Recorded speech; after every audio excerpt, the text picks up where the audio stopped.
Vamos a ponernos de pie en esta noche y vamos a abrir la palabra en Mateo capítulo 4. Mateo capítulo 4, por favor, en sus Biblias. Ya llevamos, creo que 2 meses estudiando el Evangelio de Mateo. Estamos leyendo el texto para que usted lo conozca, para que usted se familiarice con el texto del Evangelio de Mateo. Y estamos haciendo una reflexión a partir también del texto bíblico. Esta noche vamos a hablar de un tema que se titula el propósito del Evangelio. ¿Cuál es el propósito del Evangelio? Y para esto vamos a leer Mateo capítulo 4 del 12 al 25. Si lo tienen, me dicen un fuerte amén, por favor. Y como siempre les ruego poner atención al texto para que sea más fácil después la reflexión. Dice Mateo capítulo 4 versículo 12: cuando Jesús oyó que Juan estaba preso, volvió a Galilea y dejando a Nazaret, vino y habitó en Capernaum, ciudad marítima en la región de Zabulón y de Neftalí, para que se cumpliese lo dicho por el profeta Isaías cuando dijo: tierra de Zabulón y tierra de Neftalí, camino del mar, al otro lado del Jordán, Galilea de los gentiles.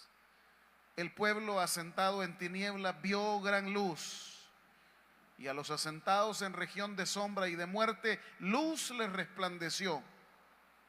Desde entonces comenzó Jesús a predicar y a decir: arrepentíos, porque el reino de los cielos se ha acercado. Andando Jesús junto al mar de Galilea, vio a 2 hermanos, Simón llamado Pedro y Andrés su hermano, que echaban la red en el mar porque eran pescadores. Y él les dijo: venid en pos de mí y os haré pescadores de hombres. Ellos entonces, dejando al instante las redes, le siguieron.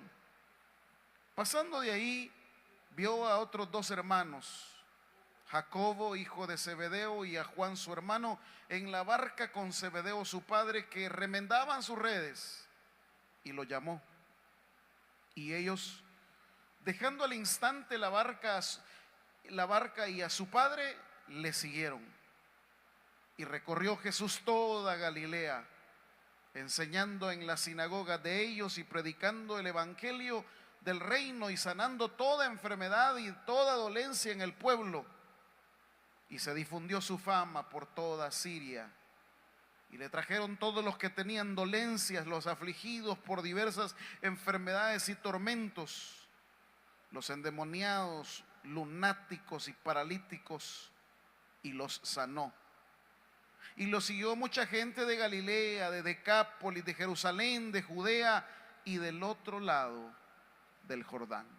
Hasta ahí la lectura. Oramos. Padre, esta noche venimos delante de tu presencia a suplicarte la asistencia del Espíritu Santo en la instrucción, para que pueda ser Él el que nos permita discernir la palabra, atesorarla y sobre todo llevarla a la práctica.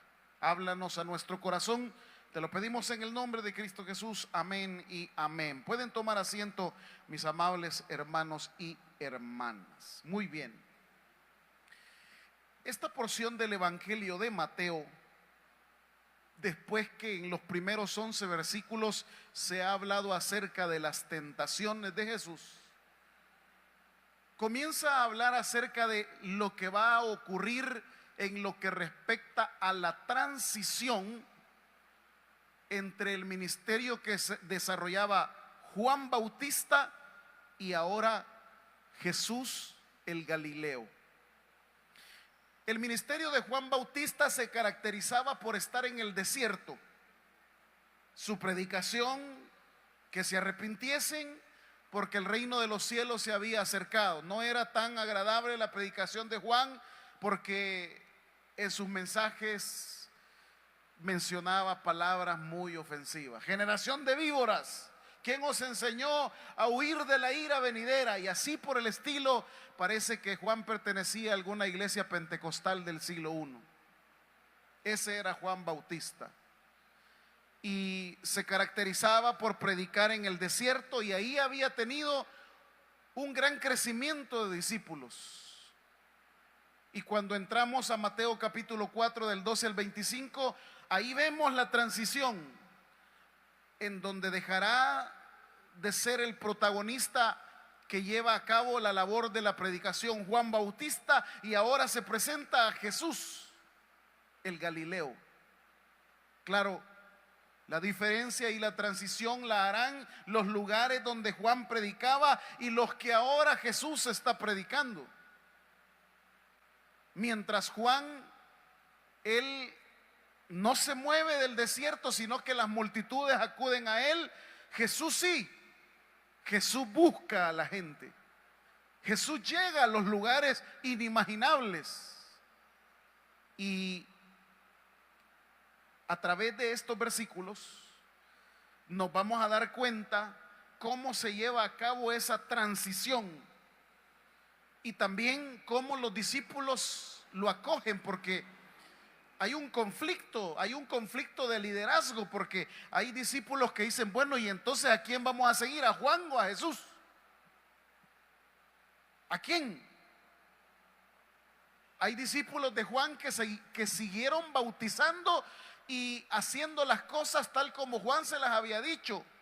En los evangelios aparecen en conflicto con los propios discípulos que llama Jesús, porque no se sabe cuál es cuál, a quién seguir. Porque, por supuesto, aquí veremos en este pasaje cómo se diferencian los ministerios de Juan y el ministerio que ahora lleva a cabo Jesús. O si acaso también es Jesús quien viene a dar pie a un seguimiento al ministerio que Juan dejó. Porque como puede anunciarse en el versículo 12, dice la palabra, cuando Jesús oyó que Juan, ¿a dónde estaba? Lo llevaron al Secota, Juan. Y al llevárselo a Juan preso, a la fortaleza de Maqueronte, a la fortaleza de Herodes, donde fue decapitado, todo mundo se llenó de pánico. Todo mundo se llenó de miedo, porque si así le han hecho a Juan, que es el líder, ¿qué no nos van a hacer a nosotros? Y en ese contexto va a entrar Jesús. Y aquí comienza la dinámica de cuál es el propósito entonces del evangelio. Si el propósito del evangelio se queda nada más en esa predicación del Bautista allá en el desierto, si solo se queda en esos actos religiosos de sumergir a la gente en agua, ¿en qué consiste? ¿Cuál es el propósito del evangelio? Y en estos versículos que hoy hemos leído destacaremos 3. Por supuesto que hay mucho más, pero de acuerdo al pasaje, el criterio del contenido del pasaje nos arrojan que hay 3 propósitos primordiales del evangelio. Y el primero de ellos, aquellos que les gusta anotar, lo vamos a encontrar de los versículos 13 hasta el versículo 16. Y el primer propósito del evangelio, fíjense bien, es alumbrar a los que están en tinieblas. ¿Cuál es el primer propósito del evangelio, hermanos? Son 3 palabras claves para hablar del propósito del evangelio. La primera es alumbrar a los que están en tinieblas. Les repito, va del 13 al 16. El segundo propósito del evangelio que aparece en el texto lo vamos a encontrar del 17 al 22. Y el segundo propósito del evangelio es transformar a todo aquel que está dispuesto. Si el primer propósito es iluminar, el segundo es transformar, pero solo aquellos que están dispuestos a ser transformados por el evangelio. Eso lo encontraremos del versículo 17 hasta el versículo 22 y finalmente del 23 hasta el 25. El otro propósito que Mateo 4 nos anuncia es el impactar la sociedad donde llega el evangelio. Así entonces, esta noche quiero hablar de 3 cosas que afirman el propósito que tiene el Evangelio. La primera dijimos que era, ay Señor, el calor les da sueño. ¿Cuál es el primer propósito? Iluminar a los que andan en oscuridad. El segundo propósito es transformar a aquellos que están dispuestos a ser transformados. Y el tercero es impactar a la sociedad donde el Evangelio llega. Es sencillo para que usted lo recuerde: iluminar, transformar, impactar. ¿Siguen aquí conmigo, hermanos? Veamos entonces en qué consiste este primer propósito del Evangelio, que es alumbrar a los que están en tinieblas. Dice el versículo 13. Desde el 12 leamos, por favor.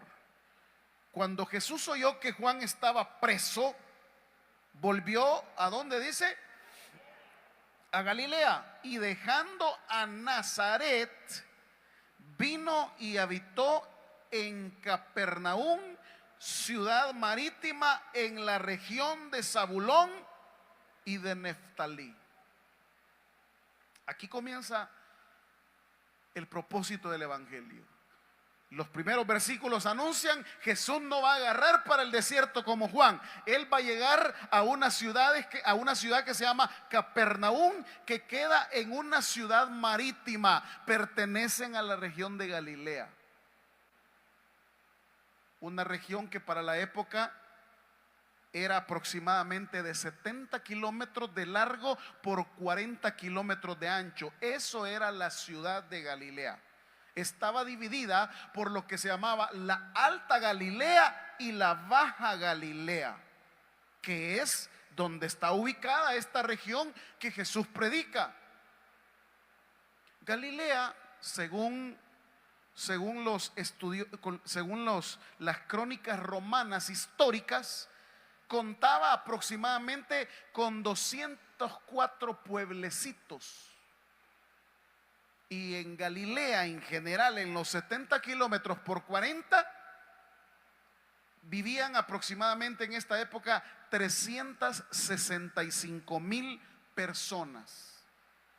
Entre ellos, personas que formaban parte de la administración romana, lo cual tenía un grado económico y social bastante ventajoso respecto a la mayor parte de la población.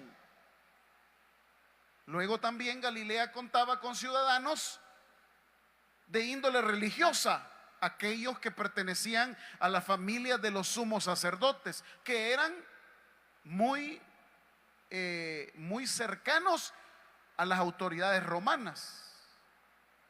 Y como en toda sociedad, Galilea también contaba con lugares, regiones que eran de muy poco prestigio, regiones donde habían personas que no llegaban al nivel del status quo de lo mejor que había en Galilea.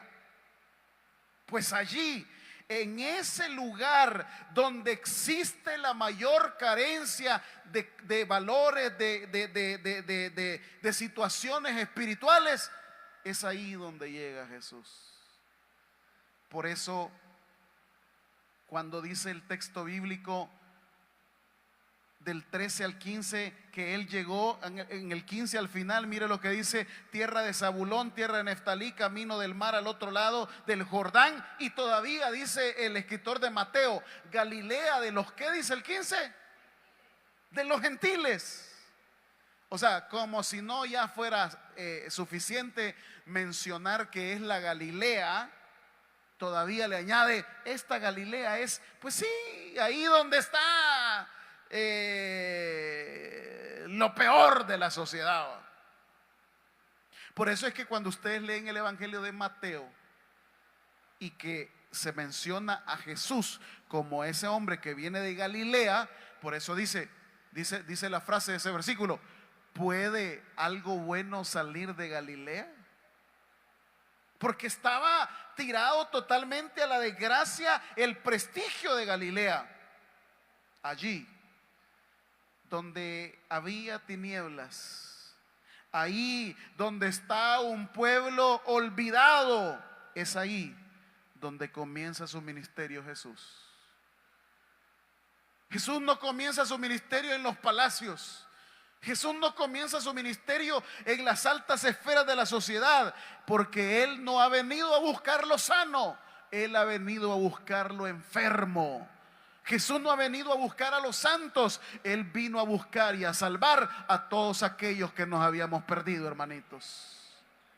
Por eso el propósito del evangelio lo anuncia en estos primeros versículos, cuando Jesús llega a alumbrar, cuando Jesús está dispuesto a llevar ese mensaje de luz. Versículo que sigue, el versículo 16 dice: el pueblo asentado en tinieblas, ¿qué dice? Vio gran luz. Los asentados en región de sombra de muerte, una vez más, luz, ¿qué dice? Le resplandeció. Aquí Mateo ocupa ese lenguaje que tanto le encanta a Juan, el lenguaje de la oscuridad representado el mal y la luz representando el bien. En el lenguaje de los evangelios, de las cartas y del Apocalipsis, ese será un motivo en donde se refleja cada momento de la luz, tinieblas, luz, tinieblas, luz, tinieblas. ¿Para qué? Para anunciar que no importa qué tan oscura esté la vida de alguien, que no importa qué tan tenebroso viva alguien, siempre la luz de Jesús es capaz de alumbrar cualquier oscuridad, hermanos. No importa la situación que estemos viviendo, el evangelio ha venido a iluminar a aquel que vive deprimido, aquel que vive confundido, aquel que vive en sus pecados. La presencia de nuestro Señor a través del evangelio tiene la capacidad de cambiar la atmósfera de tinieblas, porque a pesar de que las tinieblas puedan ser grandes, es más grande la luz de nuestro Señor Jesucristo de Nazaret. Entonces, en estos primeros versículos se nos anuncia que el propósito es que Él vino a alumbrar a todo aquello que está en oscuridad. Por eso Pablo en sus cartas dice: despiértate tú que duermes y te alumbrará Cristo. Otra vez la figura del hecho de alumbrar lo que está oscuro. Por eso también el Salmo 119, 105 dice: lámpara es a mis pies tu palabra. ¿Y qué? Lumbrera, para alumbrar lo que está oscuro. Por eso el Apocalipsis, que también es propio de este lenguaje de luz tinieblas, dice: y esa ciudad, dice, no tiene necesidad de sol, porque quien la alumbra es Cristo. Y si Cristo está ahí, todo va a estar iluminado. El primer mensaje de esperanza acerca del propósito del evangelio es que no importa la circunstancia que hoy por hoy yo piense o yo sienta o yo experimente que esté en tinieblas, si el propósito del evangelio es que vino a alumbrar, el propósito del evangelio es que ha venido a todo aquello que está en oscuridad, Él ha venido a alumbrarlo. El lenguaje de tinieblas también está relacionado con la muerte, y Jesús ha venido a vencer incluso hasta la muerte. Por eso es que tal vez quiero que vean rápidamente el Salmo 23. Salmo 23. No dejamos de hablar de este símbolo de la oscuridad y de la luz de Cristo. Yo a usted lo conoce, el versículo 4. Aunque ande en valle de sombra y de muerte. La sombra anuncia la oscuridad y está relacionado. Por eso dice: el valle de sombra, ¿de qué? De muerte, relacionando siempre la muerte. Y eso es lo que la gente le tiene miedo, la muerte. Pero ¿qué dice la Biblia respecto a la muerte? Hebreos 2. Mire qué belleza.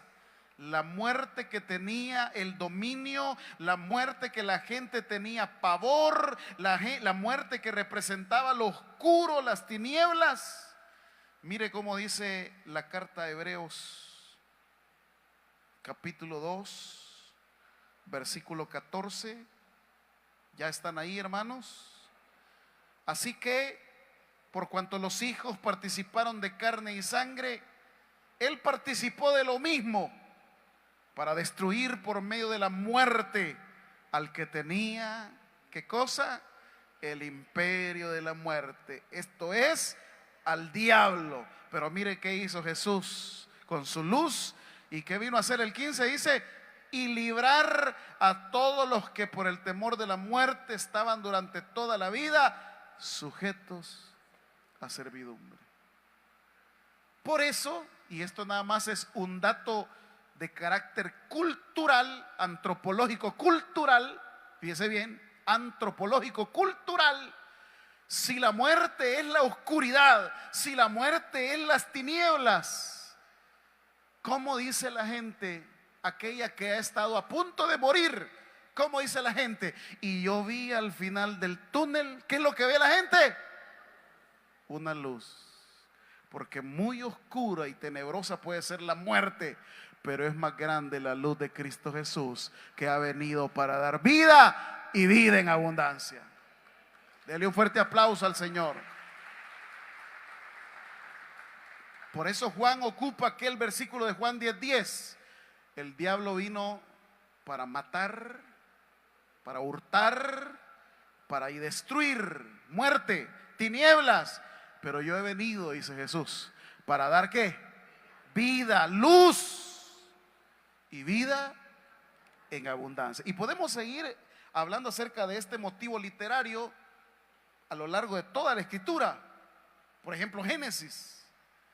En el principio creó Dios los cielos y la tierra estaba ¿cómo?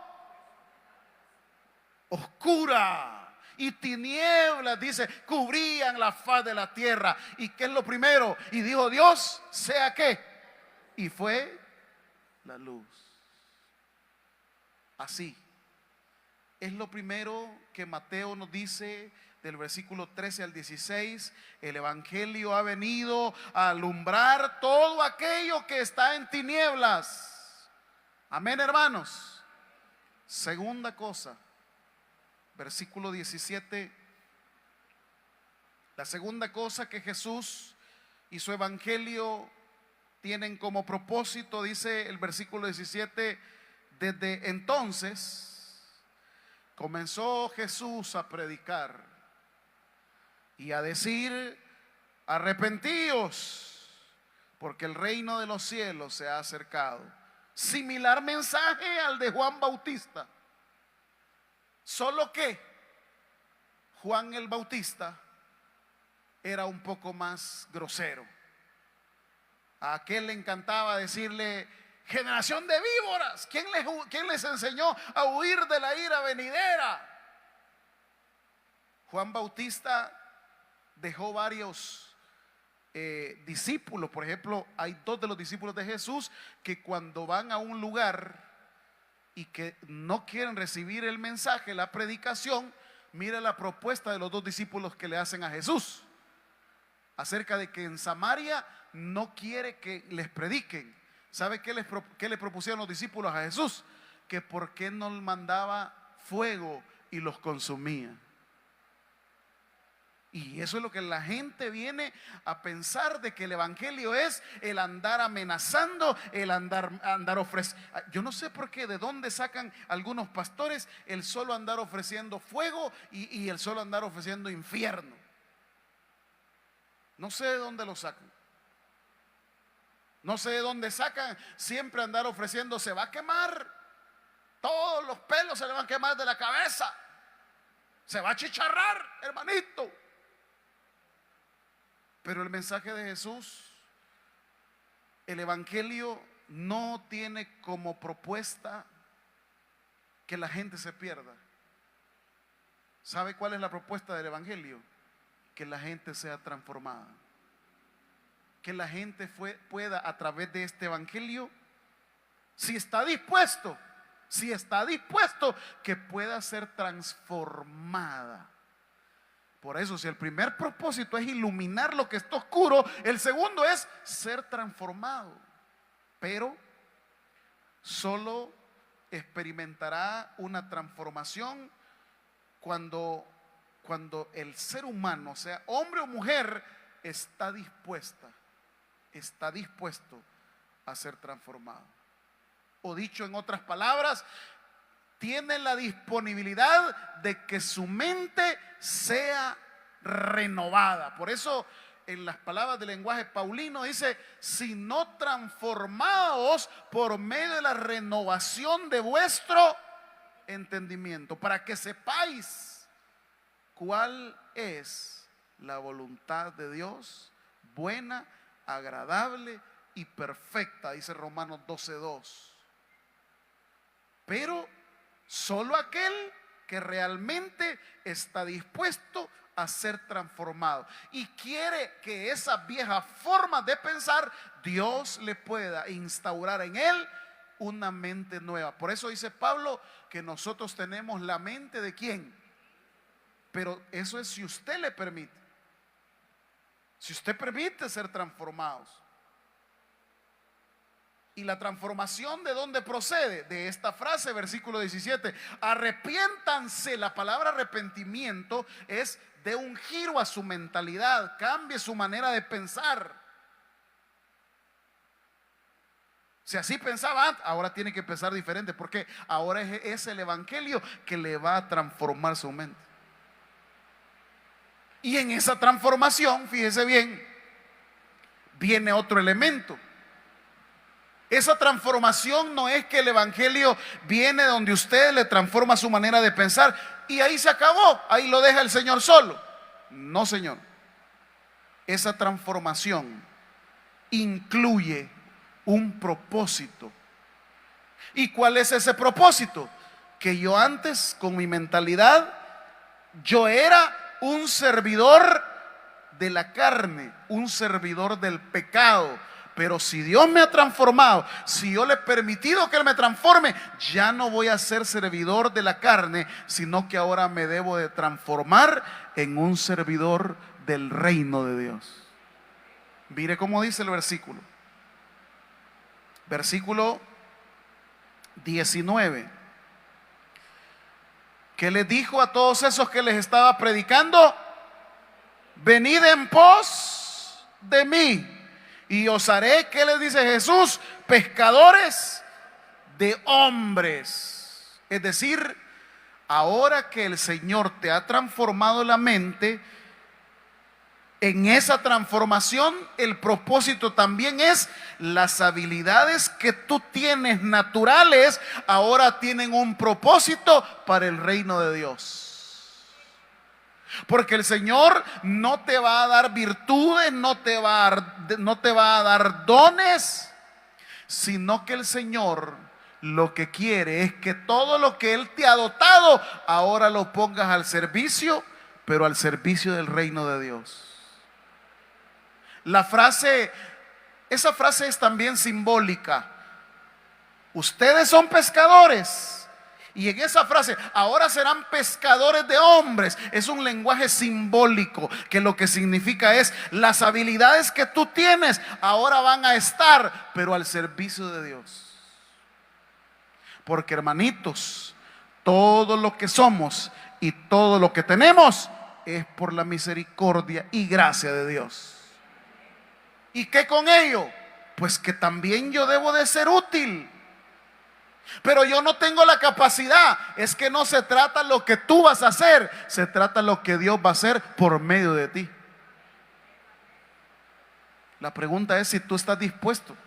En esa transformación está la voluntad de servir al reino de Dios. Porque claro, en tus propios, voy a usar esta frase, en tus propios negocios, en tus propios trabajos, en tus propias ocupaciones, en tus propias responsabilidades, ahí no hay problema, pero hay un detalle, que lo dijo Jesús.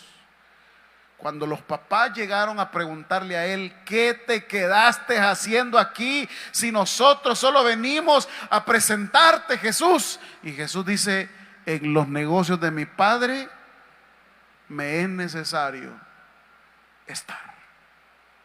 Aquí se demuestra que el evangelio, cuando transforma a alguien, primero le cambia su mentalidad, y segundo, esa mentalidad hace que ahora yo esté tan agradecido que yo quiero servir al Señor. Yo quiero dedicarme también a las cosas de Dios. Mire lo que hicieron, versículo 20. Ellos entonces, me encanta esta frase que se repite 2 veces en el relato. Dice el versículo 20: ellos entonces, dejando, ¿cómo dice? Esa frase, subrayele, instante. Versículo 22. Y ellos dejando, ¿qué dice, hermanitos? Otra vez al instante. Es que, mire, pastor, yo estoy pensando servir. Y viene pensando desde el 2015 servir, hermano. En enero voy a hablar con el pastor Carlos para ver a dónde puedo servir. Desde enero. ¿Y qué mes tenemos hoy? Y sigue pensándolo. ¿Sabe cuándo ellos se involucraron? ¿Cómo dice el texto? ¿En qué momento se involucraron ellos? ¿Cuánto esperaron? Al instante. Si el que está claro que tiene un llamado de Dios, perdone la frase, no anda con tanta paja. Sabe que su compromiso no es con el pastor de la iglesia ni con la denominación. Su compromiso obedece a Dios. Por eso cada quien debe tener claridad con eso, hermano. El llamado no se lo ha hecho el pastor. Todos los que andan haciendo trabajo, el que sirve en los ministerios, los que van a comunidades de fe, los que sirven en comunicaciones, los que sirven, el llamado no se lo hizo el pastor, el llamado se lo hizo Dios para ser parte del mensaje de salvación del reino. Y al que le van a dar cuenta es a él, no es a mí, porque yo soy otro pecador como usted, que también tengo que darle cuenta a él de lo que me ha encargado. Pero todos tenemos un llamado. ¿Cuántos tenemos un llamado? Todos. Hasta la hermanita que está aquí esta noche: no, si yo ando antillo, ni puedo caminar, y mire, si apenas llego. Tiene un llamado. Por eso yo le predicaba a las ancianas un mes de estos atrás.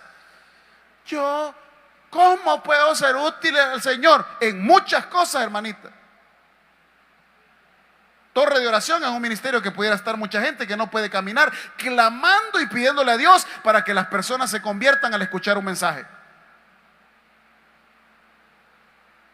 Es que mire, hermano, el que no sirve no es porque no puede, es porque no quiere. Así más claro no se puede decir. ¿Y sabe cuál es el problema? Que usted tiene un llamado que Dios le hizo hace años. Y no se preocupe, la onda que el maestro ese lo que quiere es servidores, aguantaba. No, hermano, mire, gracias a Dios nos cuesta, pero salimos con la cantidad de hermanos que sirven en la iglesia. Amén. Usted no quiere servir, no siga sirviendo pues, pero ese llamado que tiene, un día le va a dar cuenta a Dios. Porque ese compromiso usted lo hizo. Y Señor, si tú me ayudas, si tú me sacas, si tú me... ¿Se acuerda de esa paja que le dijo a Dios que le iba a servir hasta que Él viniera? Y hoy, ¿por qué se ha hecho el suizo del hebreo maje? Dígame. Dice la Biblia: mejor es que no prometas a que prometas y no cumplas, porque todo lo que a Dios le prometes, Él lo toma por deuda. Así que les hablan a todos aquellos que tienen llamado. Yo sigo aquí. Tercer elemento. El primero es iluminar, el segundo transformar, el tercero es impactar. Mire cómo dice el evangelio, cómo llegaba a la gente. Versículo 23. Quiero que subrayen unas palabras importantísimas. Y recorrió Jesús toda Galilea. Primero, ¿qué recorrió haciendo en Galilea? Subraye la palabra, enseñando.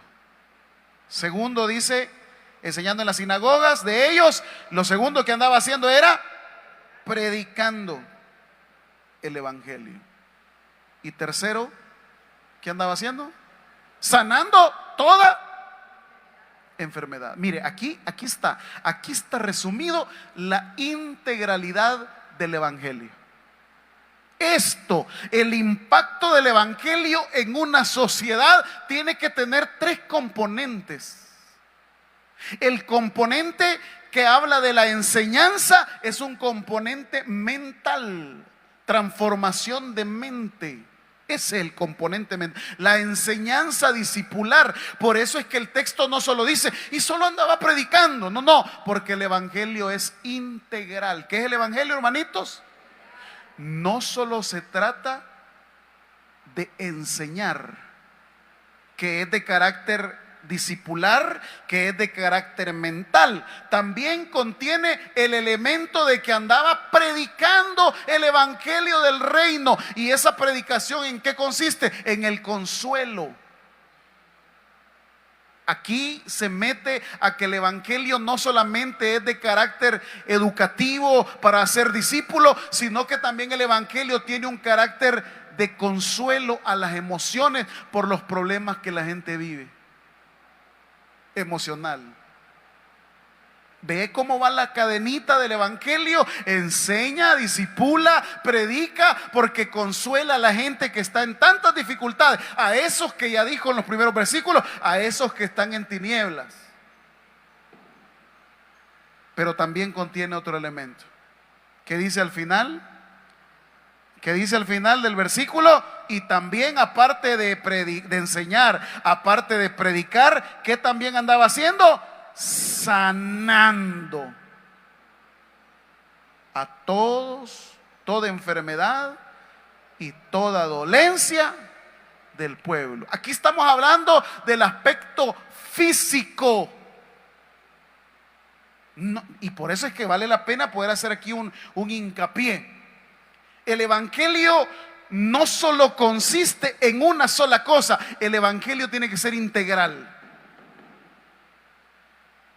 No, lo que pasa es que a mí me gusta ir a darle comida a la gente. Sí, eso es una parte, es un componente, el componente de la parte física. Pero si no tiene la predicación, consuelo, y no tiene el discipulado, la enseñanza, entonces lastimosamente eso solamente entra en un club rotario, en un club de asistencia social y nada más. Porque lo que cambia a una gente no es el plato de comida, lo que va a cambiar a la gente es el Espíritu Santo y la palabra que entre a su corazón para ser transformada. Pero claro, a veces no comprendemos estos conceptos. Por eso el proceso de una eclesía, por eso el proceso de una comunidad de fe tiene que tener estos componentes. ¿Para qué? Para poder impactar una sociedad. No podemos obviarlo. Por ejemplo, la parte educativa de una iglesia debe contener un propósito que lleve a ¿qué? A ser discipulado, la enseñanza. No solo es entretención, enseñanza. ¿Y qué es lo que me va a dar la enseñanza? Conocer lo que yo creo. Imagínense los miércoles aquí, a fuerza de ley, aunque no entendamos, pero por lo menos ya llevamos leídos 4 capítulos del Evangelio de Mateo. Y cuando lo terminemos, usted va a poder decir: ya leí el Evangelio de Mateo. Aunque haya venido a dormirse, pero ya lo leyó el Evangelio de Mateo al principio. ¿Sí? Es una enseñanza secuencial que nace ¿de dónde? De la Escritura. ¿Para qué? Para aprender a ser discípulos. Pero los viernes venimos a predicar de los salmos. ¿Para qué? Para poder dar consuelo, para poder llevar a través de la misma palabra, llevar eso que dice, predicando el evangelio del reino, para que consuele a todo aquel que está endeudado, abatido. Y eso es lo que hace el evangelio. Y finalmente, que también, dice, para sanar a todos aquellos que estaban enfermos. El texto dice, a toda dolencia del pueblo. Y a la parte física. Entonces, esto es la integralidad del evangelio para poder impactar. Ahora el versículo 24, vean ustedes. Dice, y se difundió su fama por toda Siria, y le trajeron a todos los que tenían dolencias, los afligidos, y quiero que noten que esta descripción todo tiene que ver con la esfera mental. Estaban afligidos por diversas enfermedades, tormentos, endemoniados, lunáticos, paralíticos, y los sanó. Estas descripciones, aquí Mateo resume todos aquellos problemas de carácter emocional. En los evangelios, hermanitos, en la cultura, y vale la pena que usted lo sepa, a veces en los evangelios se menciona, y tal mujer, la que tenía tantos demonios. Así lo menciona, ese es el lenguaje que ocupa. Pero cuando ya nosotros nos metemos a desarrollar el análisis de los textos, muchos de esos que eran llamados lunáticos, endemoniados, etcétera, etcétera, realmente lo que estaban era en una situación de carácter mental terrible. Pero así los conocían los evangelios. Ahora, esto no le quita ni le minimiza en nada el poder de Dios. Dice que Él los sanó. Ustedes saben que por lo menos una enfermedad física, pues a la gente lo operan, la surcen, le quitan algo, le dan medicamentos, pero ¿y para los problemas mentales? ¿Cómo? Si a la gente lo único que le dan es antidepresivos. Antidepresivos le dan para que calme, para mantenerla dormido pues. Pero ¿cómo se trabajan todas esas situaciones mentales? No tengo el espacio, le hubiese querido interpretar, por ejemplo, una mujer que en la Biblia se le llama endemoniada, pero lo que realmente ella estaba viendo es un episodio de histeria. Y ahí lo dice el texto bíblico, pero el tiempo no me da. Entonces, cuando hablamos de impactar la sociedad, es que a través del evangelio se disipula, se consuela y se alimenta a la gente en lo físico. Pero también no hay, fíjese bien, no hay condición humana, mental o espiritual que sea demasiado complicada que Dios no pueda transformar. Dios tiene la autoridad a través del evangelio de sanar a todo o a toda aquella que está enfermo de su mente. Muchas de las dolencias que la sociedad vive son de carácter mental. Imagínense hoy cómo se habla de las ansiedades, de las depresiones, de las frustraciones, de los complejos. ¿Y quién es el único capaz de transformar? El poder del evangelio. Y fíjese cómo termina el versículo, porque ya el tiempo se me ha ido. Si el evangelio tiene como propósito iluminar lo que está en tinieblas, transformar a todo aquel que está dispuesto a ser transformado e impactar la sociedad, si se cumplen esos tres factores, mire cómo dice el 25. ¿Cómo comienza el versículo? Y le siguió mucha gente de Galilea. ¿De dónde más? De Decápolis, de Jerusalén, de Judea y del otro lado del Jordán. Cuando el reino de Dios se manifiesta con poder, con servicio genuino de todos aquellos que han dejado ser transformados, y la gente se siente atraída naturalmente, aquí se cumple. Viene la gente a la iglesia. ¿A qué? A ver, no lo que están haciendo los hombres, lo que Dios está haciendo por medio de su evangelio. Jesús no tenía Facebook, ni se anunciaba en la radio ni en la TV, pero como dice el 25, y le siguió mucha gente. Y ojalá que eso sea nuestro propósito. La atracción de una iglesia no pasa por su edificio, no pasa por su eficiencia en el manejo de hoy las redes sociales y de los medios de comunicación. Que el arrastre del evangelio sea lo que siempre ha sido: la palabra de Dios y un solo Señor llamado Jesús de Nazaret. El que tiene oídos para oír, que oiga. Vamos a orar. Padre, gracias te damos por tu palabra. Señor, a través de estos versículos hemos comprendido cuál es el propósito del evangelio: iluminar, transformar e impactar la sociedad en la cual llega. Te pedimos, Señor, que se cumpla ese propósito entre nosotros. Si hay alguien esta noche que quiera aceptar a Cristo, ahí donde está, levante su mano. Queremos orar con usted y por usted mientras seguimos orando.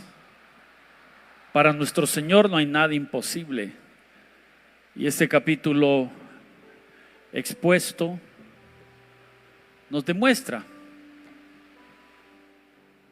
cuál es el imposible que tú tienes acá. ¿Cuál es el imposible?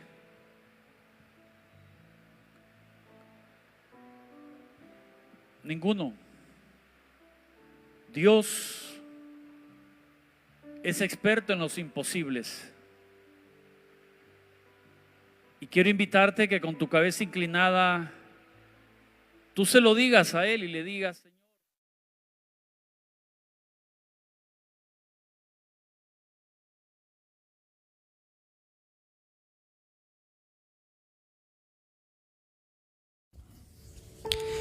el predicador ha finalizado el mensaje. Es hora que recibas a Jesús como tu único y suficiente Salvador personal. Hazlo de la siguiente manera: Señor Jesús, yo te recibo hoy como mi único y suficiente Salvador personal. Creo que eres Dios, que moriste en la cruz por mis pecados y que resucitaste al tercer día. Me arrepiento, soy pecador, perdóname, Señor. Gracias doy al Padre por enviar al Hijo a morir en mi lugar. Gracias, Jesús, por salvar mi alma hoy. En Cristo Jesús, mi Salvador. Amén. Si has hecho la oración con todo tu corazón, te damos la bienvenida a la familia de la fe. La Biblia dice en Juan capítulo 1, versículo 12: mas a todos los que le recibieron, a los que creen en su nombre, les dio la potestad de ser hijos de Dios. Te damos la bienvenida a nuestra iglesia. Somos más que una familia. Tabernáculo Bíblico Bautista, Ciudad de Delgado. Dios te bendiga.